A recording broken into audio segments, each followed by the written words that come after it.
Hello everyone, welcome back. ಇವಾಗ April May ಇರೋದ್ರಿಂದ summer peak ಇರೋದ್ರಿಂದ ತುಂಬಾ ಜಾಸ್ತಿ ಬಿಸಿಲಿದೆ. ಆಮೇಲೆ ಸೆಕೆ ಕೂಡ ತಡ್ಕೊಳ್ಳಿಕ್ಕೆ ಆಗ್ತಾ ಇಲ್ಲ, ಅಷ್ಟೊಂದು ಜಾಸ್ತಿ ಬಿಸಿಲಿದೆ. ಸೊ ನಾವು ಹೊರಗಡೆ ಅಂತೂ ಹೋಗಿ ಬಂದುಬಿಟ್ರೆ ಫಸ್ಟ್ ಏನು ಕುಡಿಯೋದು ಅಂತ ಫ್ರಿಡ್ಜ್ ಓಪನ್ ಮಾಡಿ ಒಳ್ಳೆ ಐಸ್ ವಾಟರ್ ನಾವು ಕುಡಿತೀವಿ. ಜೊತೆಗೆ ಫ್ರೆಶ್ ಫ್ರೂಟ್ ಜ್ಯೂಸ್ ಕೂಡ ನಾವು ಕುಡಿತೀವಿ. ತುಂಬಾ ಅದಕ್ಕೆ ಸಕ್ಕರೆ ಎಲ್ಲ ಹಾಕ್ಕೊಂಡು ಕ್ಯಾಲರೀಸ್ ಜಾಸ್ತಿ ಮಾಡ್ಕೊಂಡು ಕುಡಿತೀವಿ.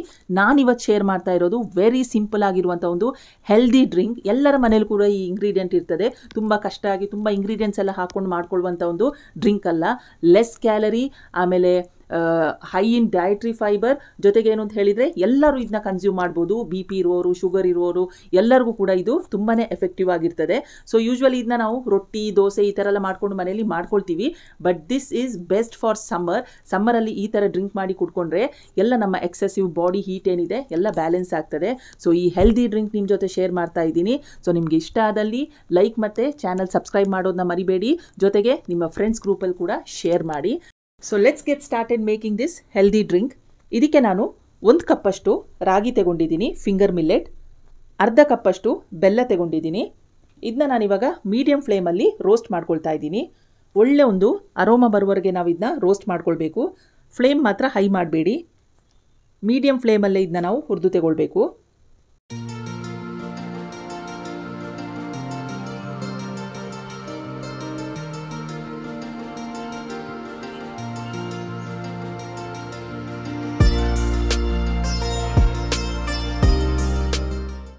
ಸೊ ನಾವು ಹುರ್ಕೊಂಡಿರುವಂಥ ರಾಗಿನ ಇವಾಗ ನೀರಿಗೆ ಹಾಕ್ಕೊಳ್ಬೇಕು. ಚೆನ್ನಾಗಿ 2ರಿಂದ 3 ನೀರಲ್ಲಿ ನಾವು ಇದನ್ನ ವಾಶ್ ಮಾಡ್ಕೊಳ್ಬೇಕು. ಸೊ ವಾಶ್ ಮಾಡಿಕೊಂಡು ಸ್ಟ್ರೈನ್ ಮಾಡ್ಕೊಳ್ಬೇಕು ಇದನ್ನ. ಸೊ ಸ್ಟ್ರೈನ್ ಆಗಿರುವಂಥ ರಾಗಿ ಏನಿದೆ ಇದನ್ನ ನಾವು ಮಿಕ್ಸರಲ್ಲಿ ಹಾಕ್ಕೊಂಡು ಒಂದು ಸ್ವಲ್ಪ ನೀರು ಹಾಕ್ಕೊಂಡು ಇದನ್ನ ನಾವು ಗ್ರೈಂಡ್ ಮಾಡ್ಕೊಳ್ಬೇಕು. ಸೊ ನಾವೇನು ಹುರ್ಕೊಳ್ತೀವಿ ಅದೇ ಪ್ರಾಸೆಸ್ ಇರೋದು ಇದರಲ್ಲಿ. ಇದನ್ನ ಬಾಯ್ಲ್ ಮಾಡುವಂಥ ಪ್ರಾಸೆಸ್ ಏನಿಲ್ಲ ರಾಗಿ ಡ್ರಿಂಕಿಗೆ. ನೋಡಿ, ಇದು ಸ್ವಲ್ಪ ನೀರು ಕಮ್ಮಿ ಇರೋದ್ರಿಂದ ಹೆಚ್ಚಿಗೆ ನೀರು ಹಾಕ್ಕೊಂಡು ನಾನು ಗ್ರೈಂಡ್ ಮಾಡ್ಕೊಳ್ತಾ ಇದ್ದೀನಿ. ಸೊ ಫೈನಾಗಿ ಗ್ರೈಂಡ್ ಮಾಡ್ಕೊಳ್ಬೇಕು. ಇವಾಗ ಬೆಲ್ಲ ಒಂದು ಸ್ವಲ್ಪ, ಆಮೇಲೆ 1 ಏಲಕ್ಕಿ ಹಾಕ್ಕೊಂಡಿದ್ದೀನಿ. ಸೊ ಏಲಕ್ಕಿ ಟೋಟಲಿ ಆಪ್ಷನಲ್, ನಿಮಗೆ ಬೇಡ ಅಂತ ಹೇಳಿದರೆ ಸ್ಕಿಪ್ ಮಾಡ್ಬೋದು. ತುಂಬ ಜನರು ಒಂದು ಸ್ವಲ್ಪ ತೆಂಗಿನ ತುರಿ ಕೂಡ ಹಾಕ್ಕೊಳ್ತಾರೆ ಟೇಸ್ಟಿಗೋಸ್ಕರ. ಸೊ ಅದು ನಾನು ಹಾಕ್ಕೊಳ್ಳಿಲ್ಲ, ಸ್ಕಿಪ್ ಮಾಡಿದ್ದೀನಿ. ಇವಾಗ ಗ್ರೈಂಡ್ ಆದಮೇಲೆ ನೀರು ನೀವು ಅಡ್ಜಸ್ಟ್ ಮಾಡ್ಕೊಳ್ಬೇಕು. ಕನ್ಸಿಸ್ಟೆನ್ಸಿ ಎಷ್ಟು ನಿಮಗೆ ಕುಡಿಲಿಕ್ಕೆ ಬೇಕು ಅಷ್ಟು ನೀರು ಹಾಕ್ಕೊಂಡು ಚೆನ್ನಾಗಿ ರಾಗಿ ಹಾಲು ನಾವು ಎಲ್ಲ ಸ್ಟ್ರೈನ್ ಮಾಡಿ ತಗೊಳ್ಬೇಕು. ಸೊ ಎಕ್ಸಸ್ ಫೈಬರ್ ಏನಿದೆ ಇದೆಲ್ಲ ನಾವು ತಗೊಳ್ಬೇಕು, ಇಲ್ಲಾಂತ ಹೇಳಿದರೆ ಕುಡಿಲಿಕ್ಕಾಗಲ್ಲ. ಸೊ 2ರಿಂದ 3 ಸತಿ ನೀವು ಚೆನ್ನಾಗಿ ಸ್ಟ್ರೈನ್ ಮಾಡ್ಕೊಳ್ಬೇಕಿದ್ನ. ಸೊ ಈ ರಾಗಿ ಫೈಬರ್ ಏನಿದೆ ಇದನ್ನೆಲ್ಲ ನಾವು ತಗೊಳ್ಬೇಕು. ಸೊ ತುಂಬಾ ಒಂದು ಹೆಲ್ದಿಯಾಗಿರುವಂಥ ಡ್ರಿಂಕ್ ಇದು, as I have said earlier also. So ಡೆಫಿನೆಟಾಗಿ ನೀವು ಈ ಸಮ್ಮರಲ್ಲಿ ಟ್ರೈ ಮಾಡಬೇಕು. ತುಂಬಾ ಹೆಲ್ತಿಗೆ ನಿಮಗೆ ಯೂಸ್ ಆಗ್ತದೆ. ಇದು ಬೆನಿಫಿಟ್ ತುಂಬಾ ಜಾಸ್ತಿ ಇದೆ, ರಾಗಿ ಬೆನಿಫಿಟ್. ಇದರಲ್ಲಿ ಏನು ಎಕ್ಸೆಸ್ ಕ್ಯಾಲರೀಸ್ ಏನು ಇಲ್ಲದಿರೋದ್ರಿಂದ, ಸೊ ಡೈರೆಕ್ಟಾಗಿ ನಾವು ಶುಗರ್ ಕೂಡ ಆ್ಯಡ್ ಮಾಡ್ತಾ ಇಲ್ಲ.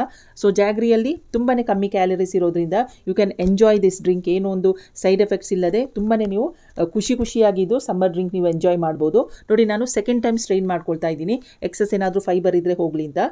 ಸೊ ನಾವು ಕುಡಿಲಿಕ್ಕೆ ಯೂಸ್ ಮಾಡ್ತಾ ಇರೋದ್ರಿಂದ 2ರಿಂದ 3 ಸತಿ ನೀವು ಸ್ಟ್ರೈನ್ ಮಾಡಿ ಎಕ್ಸೆಸ್ ಇರುವಂಥ ಈ ರಾಗಿ ಫೈಬರ್ ಏನಿದೆ ಇದನ್ನೆಲ್ಲ ಕಳ್ಕೊಳ್ಬೇಕು.